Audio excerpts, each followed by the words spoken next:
One, two, one, two. Peace to everybody out there. You know what I mean? Hope you're enjoying your day today. Hope you're enjoying your week. Weekend coming up. Look, man, what I wanted to talk about is normal, talk about real shit. It's called Hard Talk. That's the name of the shit. Talk about real facts and real things, you know what I mean? So what I want to talk to y'all about today is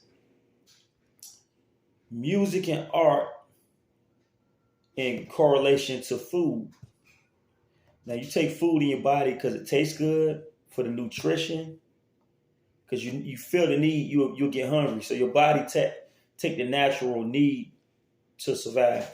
Now music and art, I feel like is more aesthetic. Like we might feel like we need music, we might need that motivation, whatever it drives us. So I know a lot of days now, it's the visual motivation.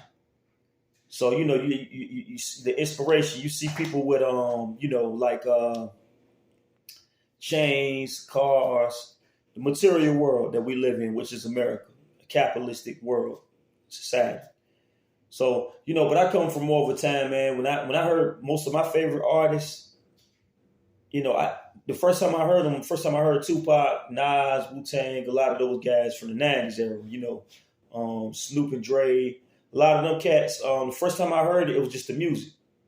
And I feel like that's deeper on an artist level of really liking the music as opposed to like, oh, that looks cool.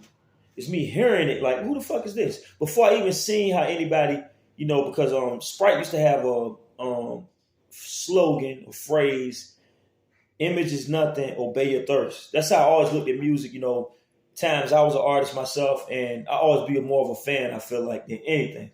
With any art form. I love, you see anime, Demon Slayer, that's one of the best of all time, you know what I mean? But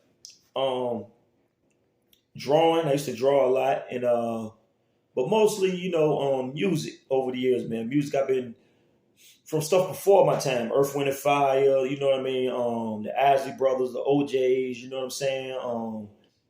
Then, more contemporary for my time was Brian McKnight, 112, Jagged Edge, you know what I'm saying, R&B.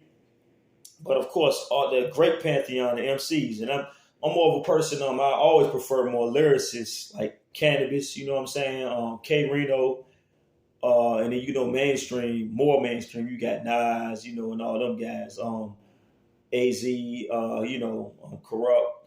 But, nowadays, okay, the big three conversation always come back around to Kendrick, J. Cole, and Drake, you know what I mean? And so, that's more of a preference thing because, a lot of people that's into just partying, having fun, they're gonna pick Drake, you know what I mean? I've been there when I was that age, when I was in my 20s and early 30s, I could probably rock with some Drake, but never as a lyricist. Like me really listen to this man to hear his bars. And especially, like the cardinal sin for MCs, there's people that really take the rapping itself serious, the writing itself serious, is when you find out a nigga got ghostwriters. It's people writing your material for you. So, we come from that era of Big L. What I recite be taking hours to write. So if you bite, just tell your man what kind of flowers you like. So I ain't saying that, I looked at extreme with it, but that's the thing about art. It's exaggeration. I mean, about hip hop, rap, it's exaggeration and making it seem that real, like that extreme. You know what I mean? The shock value of that. But I want to talk about, man. I see a lot of people nowadays, and I've seen this my whole life, really, but especially nowadays, man. It's like with the internet, I think it's like they expect stuff to be so fast. And I'm gonna tell you something. The only rapper was actually my favorite rapper. Now, this can sound weird to y'all, but really, my favorite rappers are like straight bars is Cannabis. It's like Mike Tyson. I can't say Mike Tyson, his whole career was my favorite, but in his prime, I don't think nobody could be him. I'm standing on that. Now, Mayweather, technique-wise, I don't think nobody touching him technique-wise, like in the ring. Like he can win off points. But I'm talking about straight up rumbling. Mike Tyson, bro, in the 90s. That in his prime. That's how Candace was to me lyrically in the 90s, you know what I mean? But of course, over the years, his style is more, maybe he got more introspective, more introverted, his style is more different, but in that prime version of him, I didn't see nobody beating him, really, lyrically. But it's funny because Pac is really my favorite rapper, though. And it's because of the emotion. So me, I'm one of the people, if it make me think or if it make me feel something, but like Dear Mama from Pac, that's the deepest, you know what I'm saying? And that's also maybe why, I hear a lot of people say J. Cole is deep, you know what I mean? So that's why they relate to him. But, I could feel Kendrick a lot more than the other two. Now, I know his style, he got elements of that Andre 3000, that robot voice, the alien voice, and, the weird style. But breaking down what he actually say in his lyrics. Now, that's out of them three. So, for me to say any of them three big, I can't, big three are the best. I can't say that either. That's why I say it's levels to rap. People that really write and people who always love to study the culture, writing and, you know what I'm saying, rhyme patterns, all that shit, man. People who really write don't use ghostwriters because that's cheating. You know what I'm saying? They know you got people like Locksmith, Black Thought, Lupe, like King Los. You can't count none of these niggas out, bro. You can't, people not gonna put them in the big three because of the charts and how many Grammys, awards, and all that man-made shit they won. But I'm talking about just coming straight from your mind and from your heart. I can't knock none of them brothers, man. Now, let me get to this. So my thing is, like I said, relating to food. People want to see you putting out. It's like McDonald's. What's their billboard? They used to have 5 billion customers served a day. 5 billion Big Macs sold a day. 5 million Big Macs. Whatever huge number they got up there. But it's one of them things like, you going off of sales. So I feel like when you go off of sales, man, you got to look at it. It's like Walmart. They can sell you a bunch of cheap shit at a low price and at a fast commodity. Fast food, they can get it to you quick because it's cheap. You know what I mean? And for those that know, it's a lot of alliterations and comparisons I could make to other avenues in life. But if you know what I mean, you know what I mean. If you know, you know. You know, like I'm saying, like you could get the cheap shit out to people for the low and it come out faster, but it's worse for them. It's worse for their body. You know what I mean? And you are what you eat. So dig with me. Spiritually wise and mentally wise, we are what we eat too. The movies you watch, there's a lot of violent shit and music you listen to. And lyrically, the message you listening to. If it's positive, it might influence you more positive. If it's negative, it might influence you more negative. So what I'm saying, bro, or sis, whoever watching this,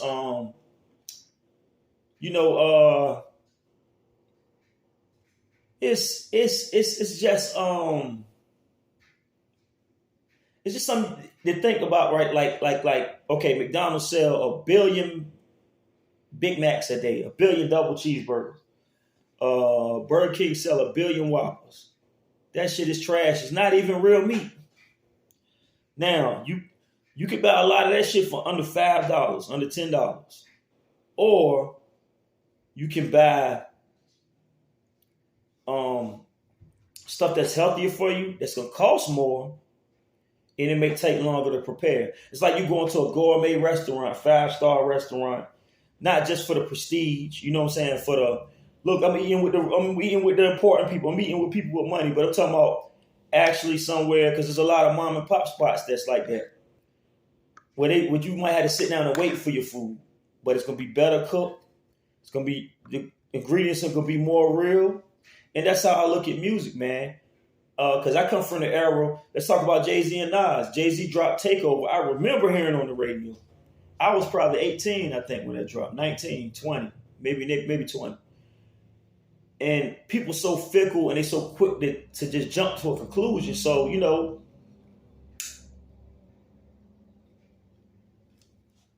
Jay was on top of his game as far as sales, the image. He had Beyonce, you know what I'm saying, had his money right.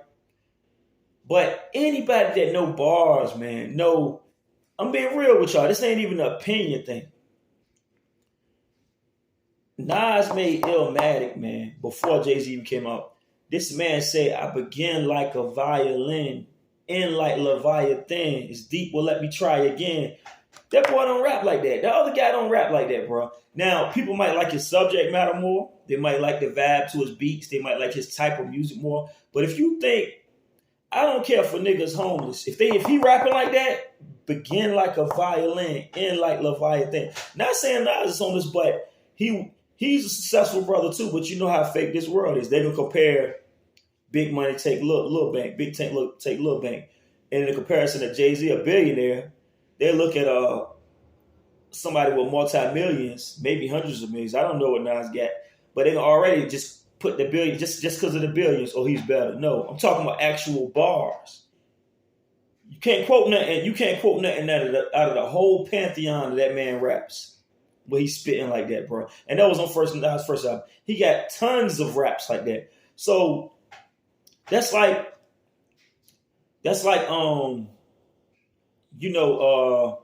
you could take a popular, a popular boxer or something, and put them against somebody like, what's my man, who's not as popular. It's like when Bud Crawford and what's old boy from Texas, man? I don't want to leave my man's out. Errol Spence. A lot of people that really watch boxing and watch techniques now, styles make fights. You can't really tell how it's gonna go down. But looking at how dominant Crawford is, how precise his punches is, how he move, you know what I mean? How he block, defend himself against a straight up slugger like Errol Spence. The writing was on the wall, bro. But when your name is boosted up so big, a lot of times niggas get blind in this world. They get blind to shit. They saying, oh, this person.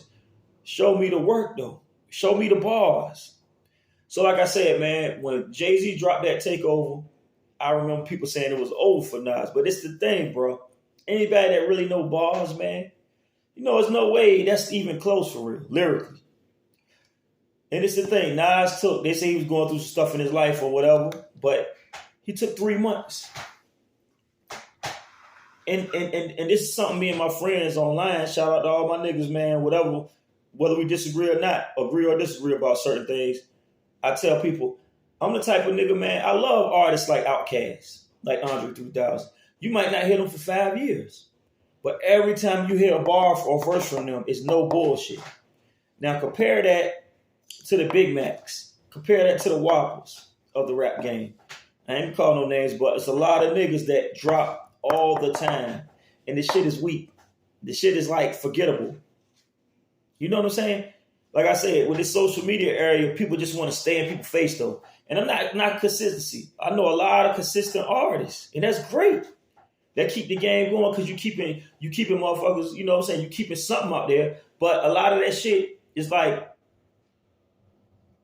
you throwing a lot of jabs, but you ain't knocked the nigga out yet. And then some of these grandiose artists, like I said, that just drop haymakers, they come through and just blast shit. One hit, knock the shit out the park, like Hank Aaron.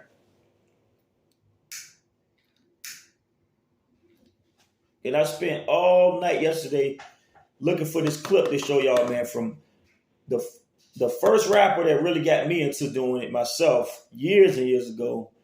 I had listened to rappers like Snoop Dogg, Onyx. Those were some of the first tapes I heard. Tupac. But when I heard that verse from Inspector Deck, now he's notorious for that bomb atomically. Socrates' philosophies and hypotheses can't define how I'll be dropping these mockeries. Lyrically perform armed robbery. Flee with the lottery. Possibly he spotted me. Battle scar, Shogun. Explosion when my pen hits. Tremendous. Ultraviolet sound blind forensics. Come on, bro. See, the fact that we can remember these verses from memory. I just pulled that shit from my mind. I don't even remember some of my own verses that good. And I don't bite.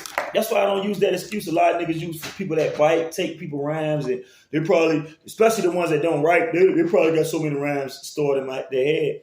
But now I say on Illmatic, I got so many rhymes, I don't think I'm too sane. Life is a parallel to hell, but I must maintain and stay prosperous. You know what I mean? Them bars stay in my head, but it's locked in the chamber. I know that's not mine. That shit that I admire. Now my shit is right here. I don't know what section of the brain in reality is in, but that's how I think about it. You know, all of that shit is somewhere like these are some ill bars that's stored in my head.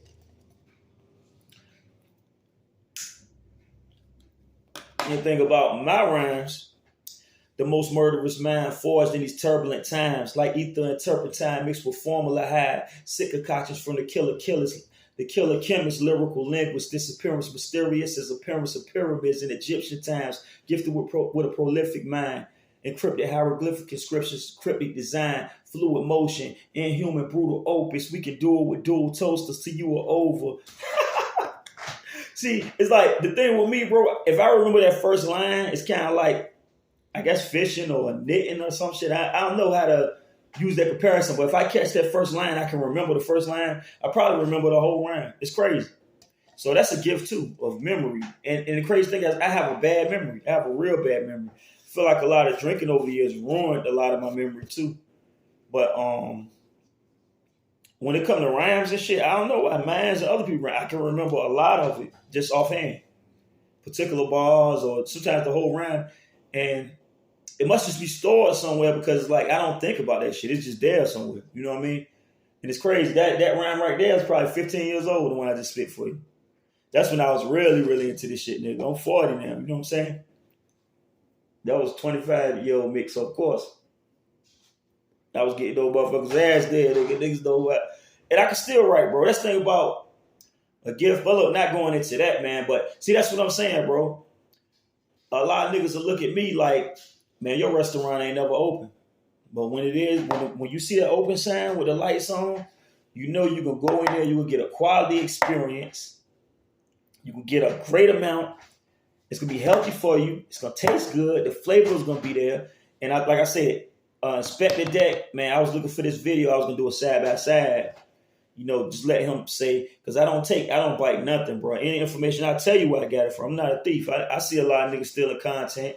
A lot of niggas done stole a lot of my shit, but it don't surprise me because I seen niggas stealing my rhymes my whole life. I seen niggas stealing my ideas my whole life. We used to do skits, bro. Niggas used to take our skits. Shout out to all the fellas. We used to do skits and just funny shit and, you know, not comedy skits, but like rap skits. Like before a song, we do a little funny jump. And nigga had something similar. You like, okay, I see how y'all niggas playing. You know what I mean? That's why I always like to go to the studio by myself, bro. Because I'm not a biter, so naturally I hate biters. But anyway, Inspector Deck had that verse on the Above the Clouds. Shout out to Guru, rest in peace, Guru. Shout out to Premier, you know what I'm saying? Gangstar. Shout out my cousin Dwayne, Big Darren. Rest in peace to my little cousin, Lil Dwayne, Booty, Mega. Rest in peace, bro. You know, much love, baby. But his father was the one that put us on the Gangstar, and it had that song up there with Inspector Deck from the Womb. So this is prior to the verse he got famous for, well, popular. He was most known for this verse. He killed a lot of verses. I can think a lot of them in my head. Just, you know, if I remember the first, like I said, the first line, I know I can just shoot it off like that. But that man is a master swordsman. You know, they talk about using that pen like a sword. You know what I mean? Master swordsman. But when he first did that shit, I was like, oh, you know what I mean? He had the song with Gangstar, Above the Clouds. Y'all look that up. Gangstar featuring Inspector Deck, Above the Clouds. Young people, anybody that really, really love this hip-hop shit, love the craft of rapping, really look that shit up. And, you know, check it out and you'll see, man. It's like, bro, shit like that is timeless, bro. Them type of verses, that's what I'm saying about slow cooked, good food. He was saying he felt like a lot of music nowadays. He said this years ago, maybe 10 years ago. I can't remember. A lot of shit nowadays is microwave cooked. So you cook shit in the microwave is unhealthy. It's radiation. It's not thawed out all the way. It's rubbery. If anybody ever cooked, I know a lot of people that warmed up pizza in the microwave or even cooked the pizza. cook some noodles, cook whatever you cook in the microwave, hot pockets, whatever. This should be robbery as fuck. You cook that same shit in the oven and you just take your time, watch it, so that's why I always appreciated artists. This is the stigma. This is what I'm saying right now. I always appreciate artists that took time doing music, took time creating paintings or art. Or I got pictures of my homies artwork on the wall. You know what I mean? Actual paintings and drawings, and if it took you a day, if it took you 2 years to do it, some people process it faster. So my thing is, I always feel like move when you want to move, when you feel the need. Now I understand music is an industry, and of course you got them big players. They want to keep getting their paper, keep their name out there, and keep themselves relevant. I understand it's a business side of it, but as your business acumen goes, you're gonna take losses in the artistic division. And the more artistic you are, you're going. So if you're just focusing on all your albums being perfect, look at Dr. Dre. For people that say niggas love to big up Dre, Dre ain't put out an album in 20 years. And they say he been working on that one Chronic album. He must be an extreme perfectionist. Nobody knock him because his contribution to the game was so great. But if you want to talk about rappers that steady pump them out, Alchemist and Hit Boy, that's two. They steady pumping out work, bro. And like I said, with the social media era, like now they got Drake got his diss out, J. Cole put that, they mid to me. I'm an extreme lyricist. You heard how I rhyme, bro. So what these niggas talking about, man, it ain't, it's all right, but it ain't nothing. Now Kendrick is more on that level, you know what I mean? So of course but that's what I'm saying. Mark my words now, if he don't fumble the ball, which I don't think he will, because Kendrick, most of this shit is solid, bro. When I look at all three of them dudes' catalogs, now you got people that's more solid than him. Lupe and all, they definitely Droga's Wave, that project, and they definitely in there, bro. Locksmith just dropped one, you know what I mean? Now, culturally and all of that, Kendrick got that Black Panther soundtrack. That joint is hard, bro. And it's deep, the messaging and everything. And it's a complete project. So it's levels to all that shit. What I'm saying is, man, I don't knock no perfectionists because it's like they slow cooking their food. You know what I mean? It's going to taste better. It's going to be better for you. The ingredients are realer. So the message is realer. You know what I'm saying? The delivery is better. And like I said, people so busy trying to keep up with this internet era and this trending area and social media era, E-R-A, that they make errors. E-R-R-O-R. They make errors. They long as they keep their face in the picture, in the limelight, and keep people talking about them, they think that makes them the greatest artist, but it don't. It don't. Look at Andre 3000, man. He teased the album, then he dropped the Flute album. Niggas was mad, myself included, because I love the way he rhymed, bro. He's different. I love different and unique MCs, man. He's unique. One of the guys I grew up on. But he could drop something right now, bro, and the whole world was shut down. Believe it. Now, a lot of these niggas are dropping every month, every few months, every 6 months, every 5, 4 months, 3 months. A lot of them are not consistent with the quality. They're more consistent with quantity, saying, I did this. But it's like, bullshit. What's the dude from Philly? Easy to block out. Bullshit. And you got other niggas dropping like banger. Might be a year later, bomb. It might be 3 years later, a diamond. So it's like, what do you want, quantity or quality? Like I said, like I'm using the Inspector Deck example. Do you want that slow cooked meal or do you want them McDonald's burgers? You can buy 10 of them and they'll be ready for you in 20 minutes. Made out of horse meat, dog shit, and no telling what's in that motherfucker. Human meat. I done heard niggas say they put human meat in McDonald's and Wendy's food. So do you want that shit that's quick and ready and easy? You can drive through the drive-through, grab that greasy ass bag, grease dripping out the fucking bag, soda, that damn McDonald's Sprite. They say that shit like goddamn motor oil. That shit like goddamn shit like fucking battery acid, strong as fuck. Or you want that fresh squeezed lemonade? Come on now, talk to me. You want that tea that finely brewed tea that took a while for you to brew it. Put your flavoring and all that in there, your sugar or whatever, your sweetener. So in conclusion, what I'm saying, bro, I always go back to my favorite, Pac, because I feel like in this era, they compare a lot of niggas to Pac, but he's the only one I know that dropped consistently, and all that shit was hard, bro. To me, all that shit was hard, especially near the end. Everything he dropped, bro, maybe it was a prophetic thing. Maybe he knew his time was coming. All that shit was consistently hard. Good message. Dope. Sound dope. And it still lasts through all these years.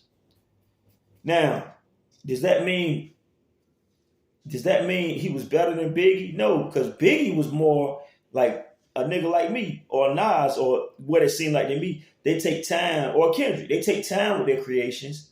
So when the shit do drop, might be every 2 years, the shit is gonna be a classic though, nigga. Because like I said, man, Pac could do that shit, bro. Drake and them, nah, bro. Just because you drop 20 projects in 15 years, a lot of that shit is mid, bro. And by a lot, I mean more than 70% probably, more than 60%. A lot of it is the same shit. You're just talking about girls and, you might have good beats. Now, you good for hits. See, that type of shit, you good for hits in the business side of music. But I'm talking about quality.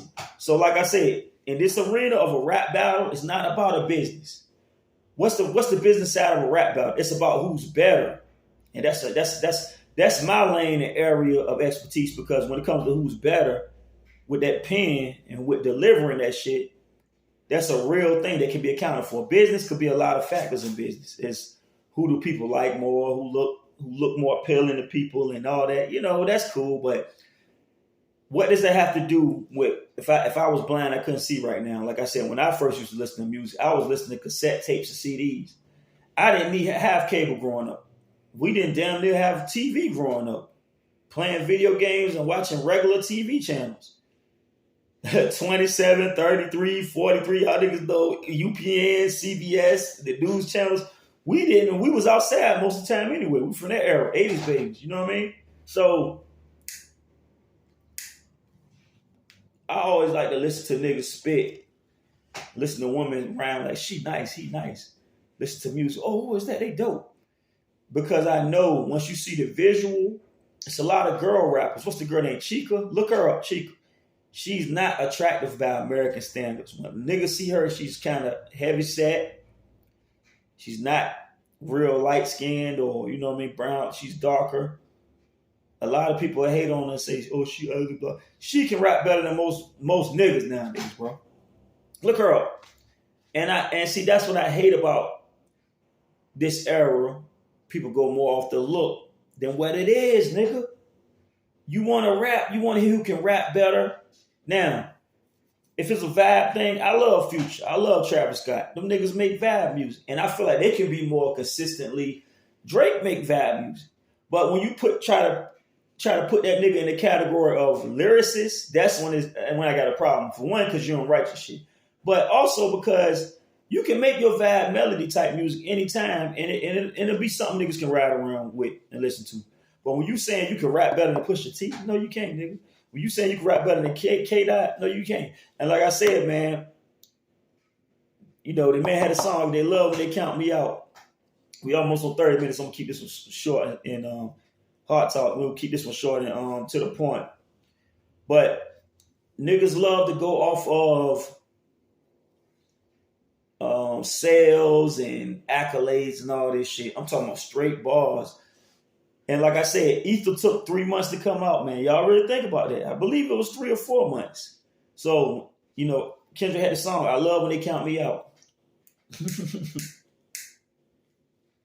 That man could have rushed out some mid like I feel Drake did. You rushed some mid out. You waited 2 weeks, 3 weeks after Kendrick dropped that shit that set it off with Future, which was responding. You and Cole really set it off with the first person shooter joint. So when Kendrick dropped that response, Drake could have sat back, really got your ghostwriters together, like Daylight said, which it ain't even fair because you cheating anyway. But like Daylight said, you should have used the one I wrote for you. And he know Kendrick very well. So I'm pretty sure he done heard some shit. And like I said, man, I know real life. When I heard Jay-Z diss Nas back in the day, I say that's cool for trying to embarrass niggas and make niggas look a certain way. And, you know, you trying to twist shit around. But where the bars at? You don't have the bars. You're not capable of beating this man. And you bite rhymes too, nigga. So you kind of disqualified too. And that's what I'm saying, bro. Watch what I tell you. Every time when you look at it, I don't care what a nigga reputation is, what they got, whatever. You put them against somebody that they can't rap better than, they typically lose. So like I said, man, people love the rush shit this era. They want to see Kendrick put out something so fast. I feel you, my nigga. I'm the same way.